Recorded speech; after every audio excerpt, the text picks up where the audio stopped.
Water dripped from my hair as I struggled with a high fever. You're too lazy.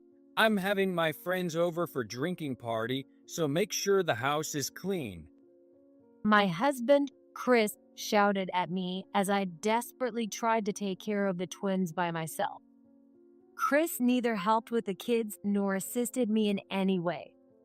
If he valued his friends more than his family, I no longer need him. I'll clean it up. Quietly, I seethed with anger at Chris, who couldn't understand my words. My name is Emily, and I'm a 29-year-old stay-at-home mom. I've been married to my husband, Chris, for 4 years. I used to work, but I quit when I got pregnant. I was doing well as a full-time employee, and they encouraged me to take maternity and childcare leave, but I refused. Why? Because, surprisingly, I was pregnant with twins. With my first childbirth being twins, I didn't feel I could return to work within a year or two. Sure, I might be able to manage if I put them in daycare, but there would be times when I'd get called because of sudden fevers or something. With 2 kids, it was clear that it would interfere with my job. My company was understanding, but during busy seasons, it was really hectic. I didn't have the mental strength to leave on time without doing any overtime. Besides, we had enough savings, owned our home, and had no mortgage, so Chris's income could cover our monthly expenses. So, I decided to quit my job. Being pregnant with twins was tough. I don't have a singleton pregnancy to compare it to, but my morning sickness was terrible. My friends who had been pregnant told me it would get better once I reached the 2nd trimester, but before that, it was so bad I needed IV treatments. I held on to the hope that things would improve in the 2nd trimester, but when the doctor told me there really isn't a stable period with twins, I felt hopeless. As the babies grew, it became harder to move around.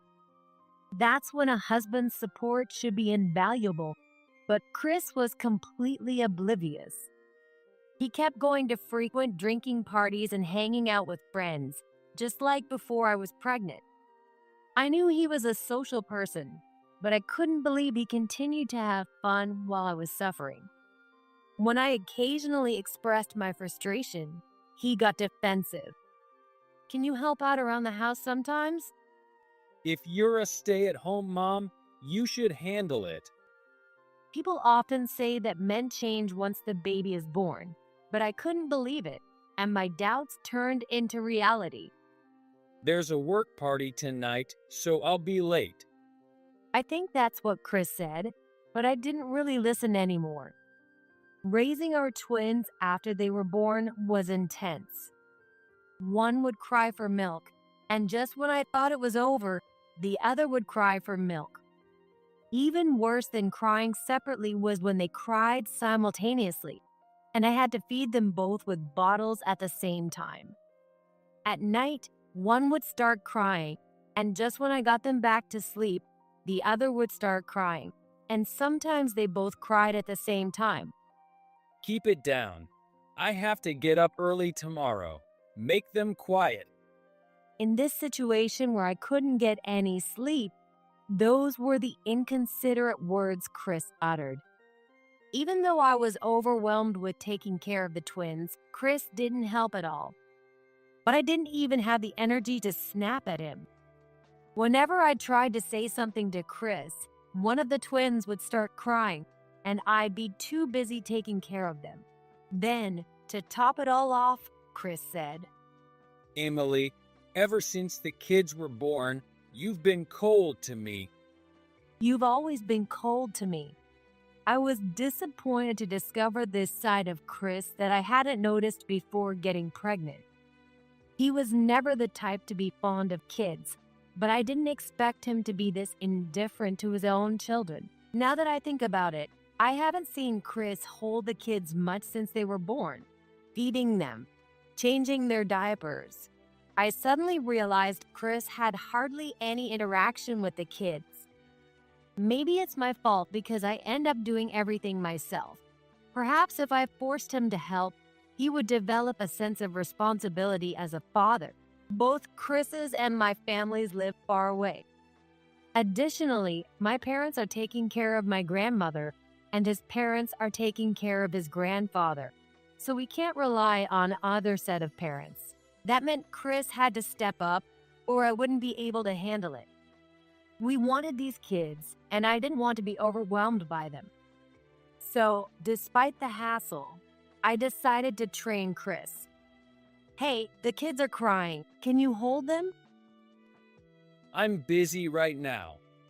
What's so busy about messing with your phone? It's tough feeding both at the same time. Can you give one a bottle? I'm busy right now.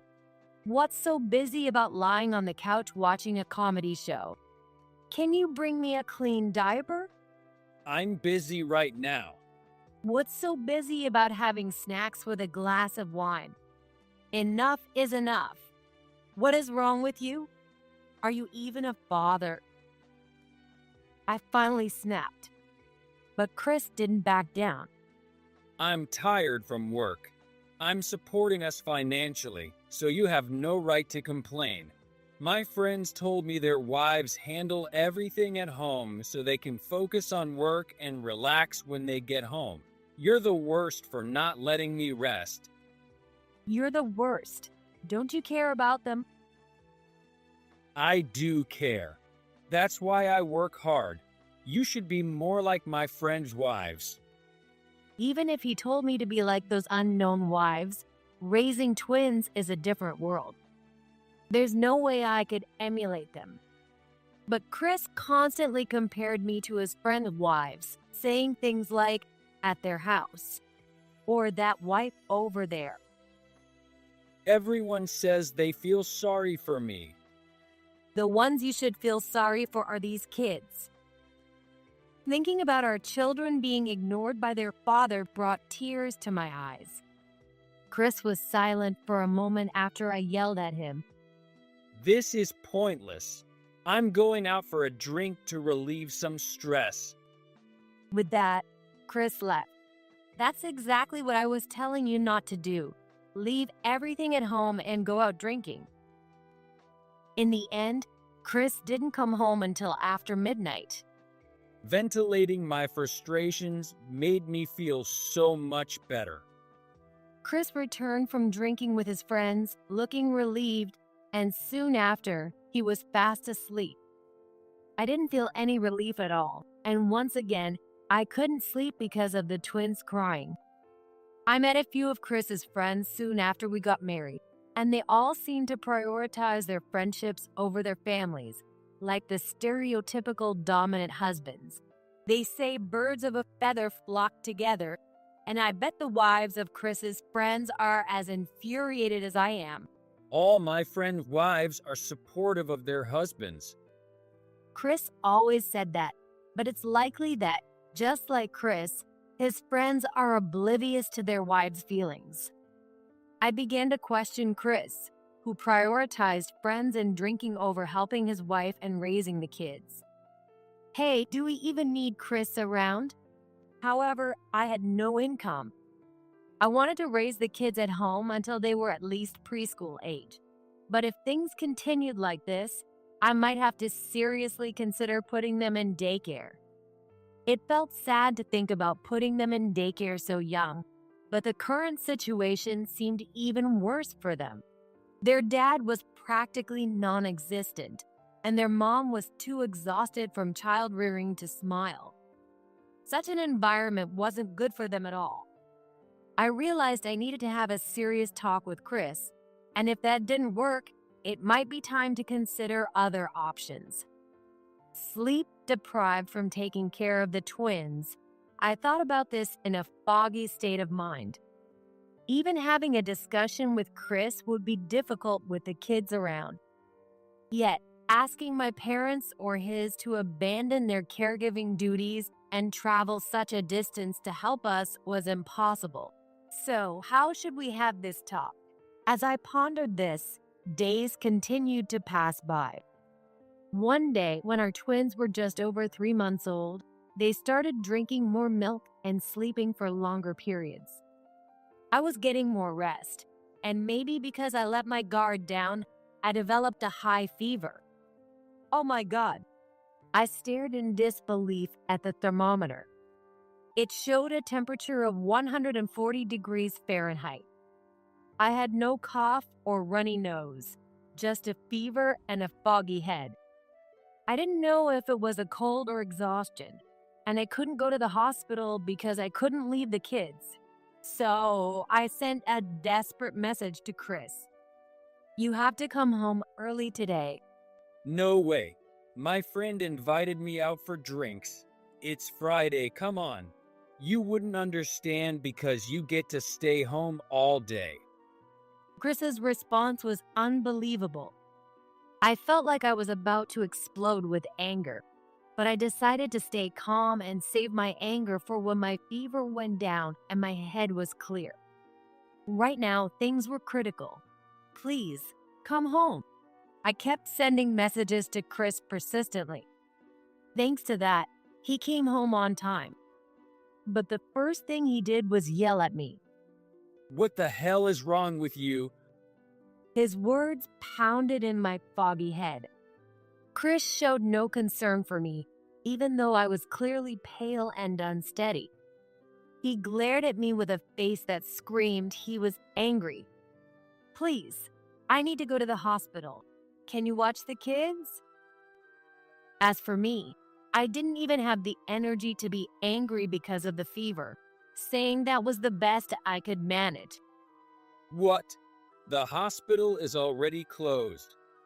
There is one open until 8 p.m. If I hurry, I can make it. A quick glance at the clock showed it was 7:30 p.m. It's only a 5-minute walk. I can make it in time. I pleaded desperately with Chris. The pediatrician is open this late? No, it's not for the kids. It's for me. I have a fever of 140 degrees Fahrenheit, and it won't go down. What? So you want me to take care of both kids? Of course. Apparently, Chris thought I was taking one kid to the hospital, so he only needed to watch the other. But once he realized it was both, he yelled. You've got to be kidding. You want me to take care of 2 kids after coming home tired from work? Tired from work? You were planning to go out drinking. It don't need energy to go drinking. Why should I have to do this? Chris's shouting made my head throb even more intensely. Please, just watch them for a bit. I won't be long. Absolutely not. Even as I held my forehead and begged, Chris kept refusing. You're just too lazy to begin with. He pointed behind me. There were the clothes I had brought in from the line, still unfolded on the floor. What's that? If you bring in the laundry, fold it and put it away. How lazy can you be? I'm overwhelmed with our twins, and I just don't have time.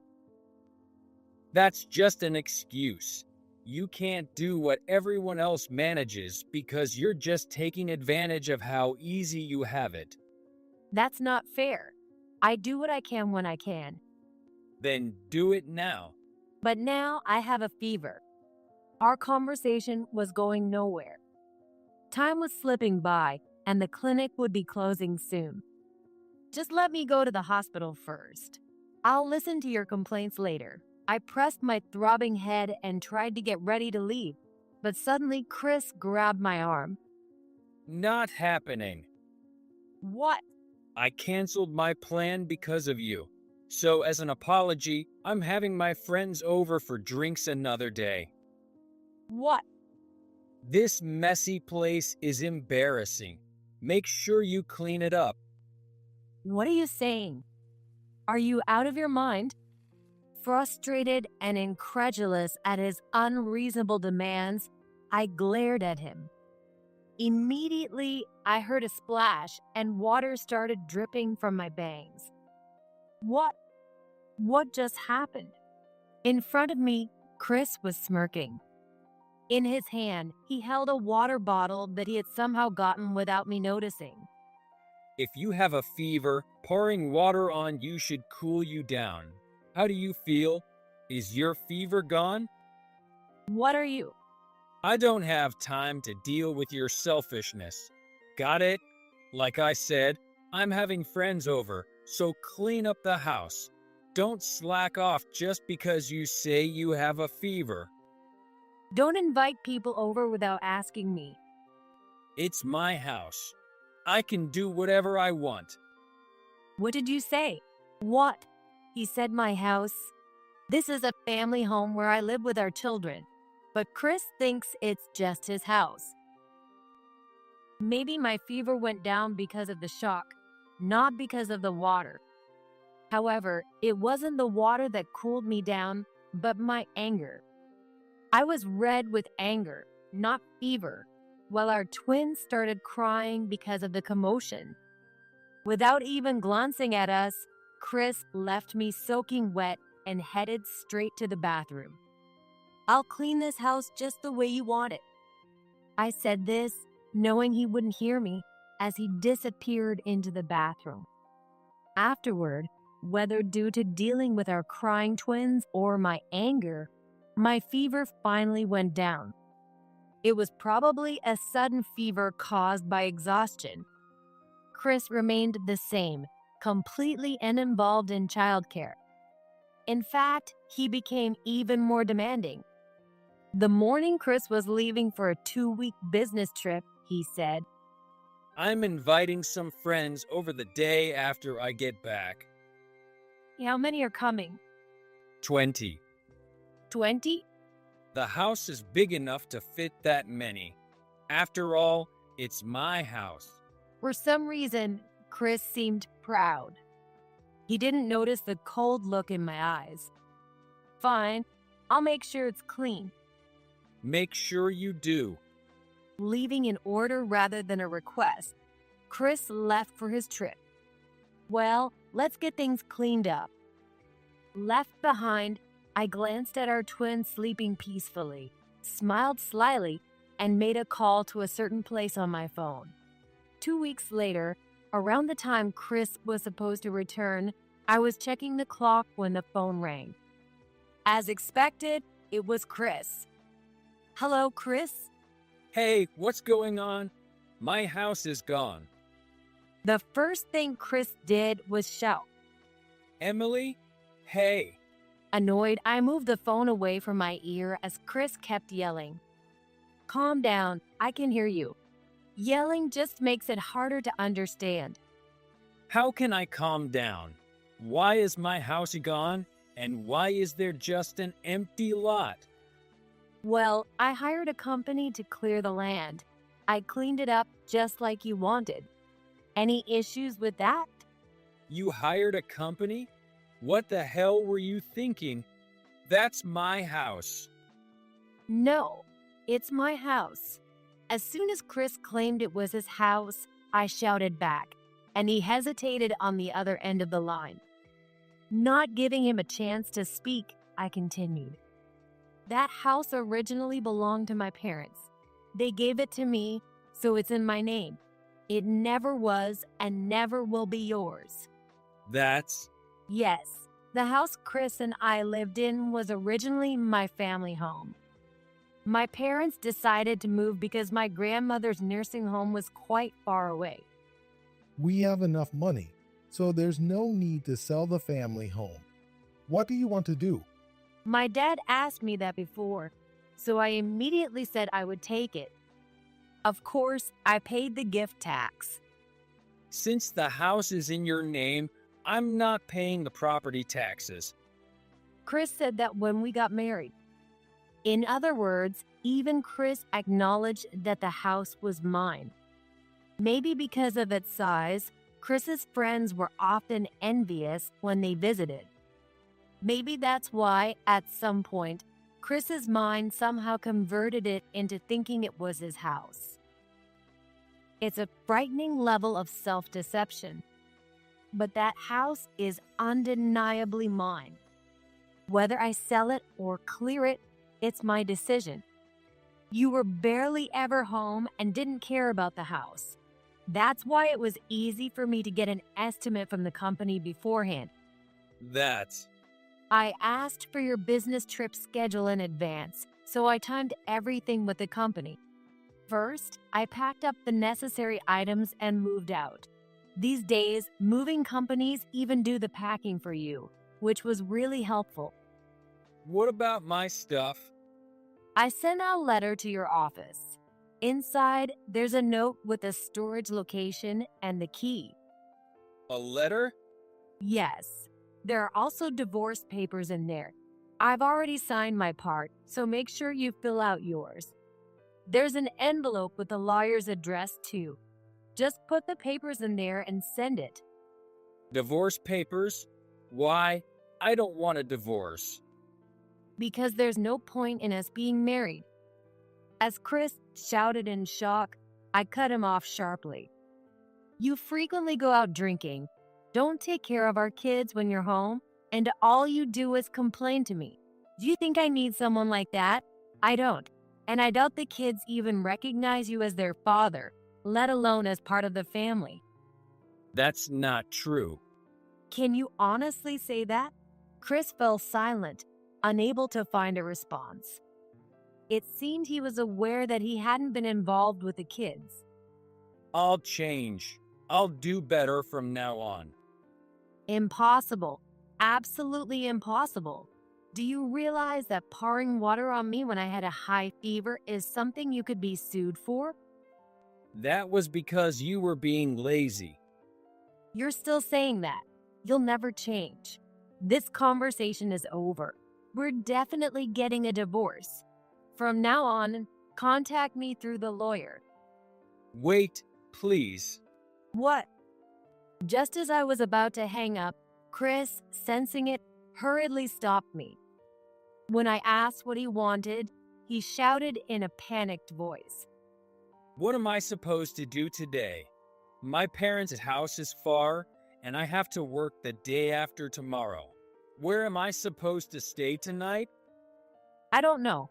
Stay at a hotel or something. I don't have money for that. Really? You have money to go drinking, but not for a hotel? You've been keeping all your salary for yourself without contributing to the household expenses. Chris has hardly ever contributed to the household expenses. When we were both working, he wouldn't pay for utilities or groceries, claiming that since the house was mine, he didn't have to cover those costs. After I quit my job, he did start contributing some money to the household, but it was a pittance and nowhere near enough. It wasn't even enough to cover the cost of diapers for the kids. It's amazing how he could act so high and mighty. I was halfway to a nervous breakdown from taking care of the twins and didn't have the energy to confront him about it. We've been getting by dipping into my savings and using child benefits, but I'm at my limit. The house is old, so I'm having it cleared and sold. I plan to find a new place with that money. Currently, I'm staying with my parents who live far away. When I asked for help, they welcomed me with open arms. Having just moved, I don't have the time or energy to worry about where Chris will stay tonight. You're an adult, figure it out.